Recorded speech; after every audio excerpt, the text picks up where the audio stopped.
Hello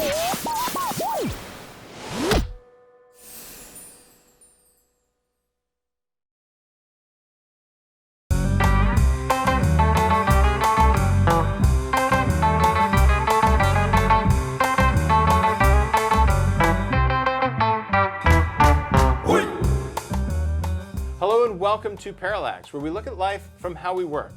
Joining us today is Andrew Geffken. Andrew is a mead maker with Charm City Meadworks, or Baltimore-based meadery. Thanks for having me, Dave. Talk a little bit about what mead is, first of all. So mead is the world's oldest form of alcohol. It predates grape wine, predates beer, but it's really simple. It's just honey, yeast, and water. You could go to the grocery store and get just about everything you need to do it. So what's a typical day look like for you? It varies. There's usually a couple of days a week where we're producing on site. Then we also have farmers markets several days a week. We're in Crofton Wednesdays, Fells Point on Saturdays, and then at the big one up under the Jones Fall Expressway on Sundays. Since this is a multi-step process where you're not just producing mead, you're also distributing it and growing the bees, or tending to the bees, keeping the bees, I guess you call that, right? Yep. Talk a little bit about these things in stages. So where are these bees kept, and how much honey do you get out of a beehive? So we keep our bees over on the Eastern Shore, and they give us some of our honey, but most of it's coming from up in Lancaster, Pennsylvania right now. It's, to me, one of the most fun parts of being a mead maker, getting to go out there and open up the beehives, see what they're doing, kind of see the process where it starts. And so you get this honey, whether from the Eastern Shore or you buy from a local source.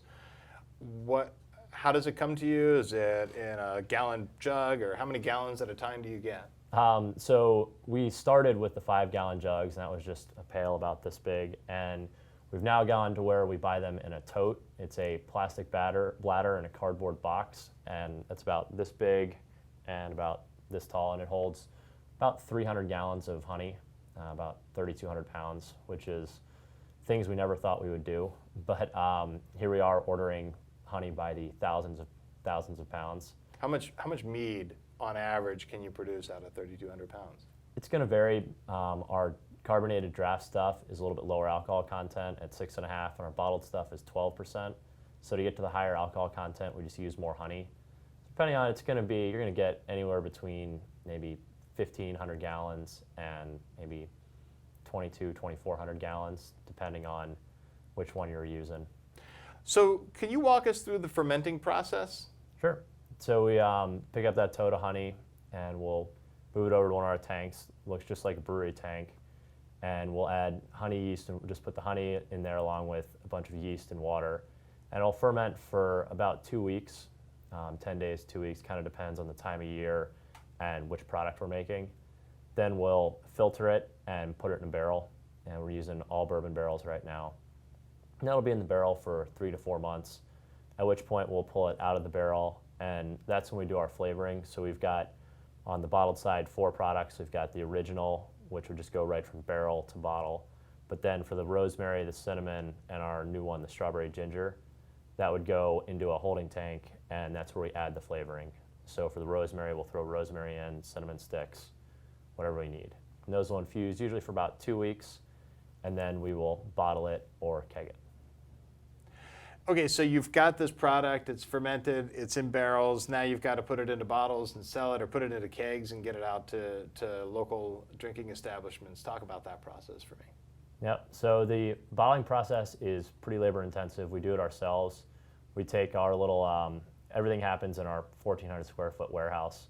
So we just push everything to the side, set up a bottle washer. We have a bottle filling machine. It looks kind of just like a bunch of cow udders lined up, and we have to put bottles on there by hand, take them off, and there's a semi-automatic labeling machine that'll roll the labels on, and there's that little tamper seal on the top that we have to put on by hand, and then in the box, tape it up. When we're rolling with 5 or 6 people, we get a little bit of part-time help to help us out. We can generally do 600-700 bottles an hour. So it's definitely a full day's work when we bottle, and then have to clean it all up and roll it over, because that same space becomes the tap room on Friday nights and Saturday afternoons. So we're open Fridays from 5 to 9 and Saturdays from 1 to 5. People can come out. It's very similar to like coming to a brewery. We do tours, tastings.